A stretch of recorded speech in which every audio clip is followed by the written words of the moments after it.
Welcome back to Speargrass Forge. If you're new here, thanks for coming, and if you're coming back, thanks for returning. Today, I'll be reviewing the book, The Backyard Blacksmith, as a beginner, for beginners. Stick around.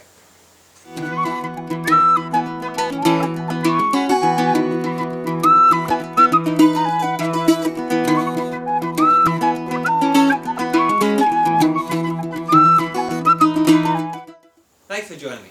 Today I'll be looking at a book recommended for many beginners, The Backyard Blacksmith by Lorelei Sims. After this review, if you're interested in purchasing the book, I'll leave a link in the description for an Amazon affiliate link. Please be aware that if you do purchase through this link, I will receive a bit of a kickback, but any purchases of this book and any of the other books in this series will of course go directly back to help supporting the channel, and if you do that, you'll help me out too, so thank you very much. Okay, so The Backyard Blacksmith, written by Lorelei Sims, first published in 2006 and is available on Amazon with a rating of 4.7 stars. The length is 169 pages, including the resource section, but not including the glossary or index. This book is split into 3 different sections which all have a different focus in regards to the craft of blacksmith. So the first section is primarily education focused in that it walks through the absolute basics of forge placement, design and how-tos, what iron and steel is, and forge safety. Section 2 covers techniques such as tapering and upsetting, scrolling, forge welding, as well as a variety of tools for the smithing, including an easy to understand outline of heat treating, which is simple enough for beginner smiths to understand and quickly implement. Section 3 is the project section. This is by far the thickest section of the book. Now, while Section 2 does have projects in the sense of basic tooling and stuff like that, this section focuses on things that you can actually make in the smithy in practicing your skills. So the way the projects are presented is with the difficulty level listed at the top of the page, followed by the skills necessary to complete this task and references to where you can find those in the book. Third comes the suggested materials on what to make these projects out of. Difficulty and lifting progress gets longer as further you go into the book, but that also gives you an opportunity to actually build on your skills as you progress through the projects in the book. The not so positives. So the first section, while insightful and informative, personally I found a little bit of a drag to read, but this is because at this level I've already read a lot of stuff about blacksmithing, forging and setting up a smithy. However, this book does cover the anvil like many other books on the topic, and it deals with the anvil as though it's the only object to strike upon, not covering or even touching on the topic of other striking surfaces such as steel blocks, ASOs, or even the good old piece of railway track, or the Harbour Freight or Bunnings anvil. This book only focuses on the use of coal and coke. It doesn't seem to mention charcoal or gas fuel forges.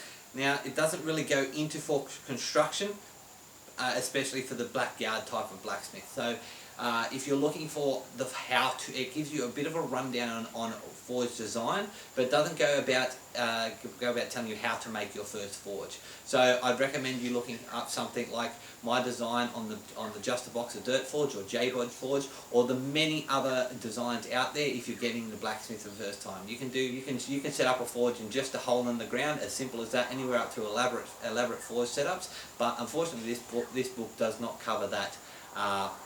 How to build your first forge. Pretty much they're the only not so positives out of the whole book.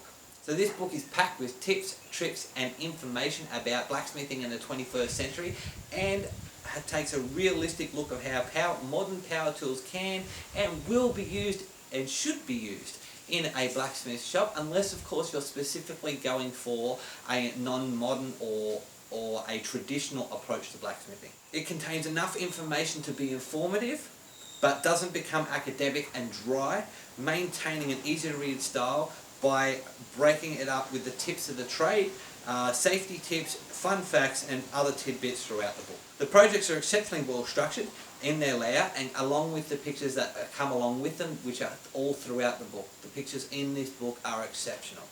There is a simple guillotine tool listed in this book, which is a project I will be looking at making down in the future, and is absolutely genius in simplicity. And all the measurements in the book are in both imperial and metric, including the temperatures. So in summary, this book is indeed a fantastic place to begin in the art of blacksmithing, especially if you're starting from absolute zero. This book doesn't perpetuate any of the presumptions that you may pick up through the art of blacksmithing and contains enough information to give a decent start to any beginner. The projects, however, some of them may be functional art or even pure art, offer decent challenges and are a nice step away from tools and the forging of tools in order to develop skill.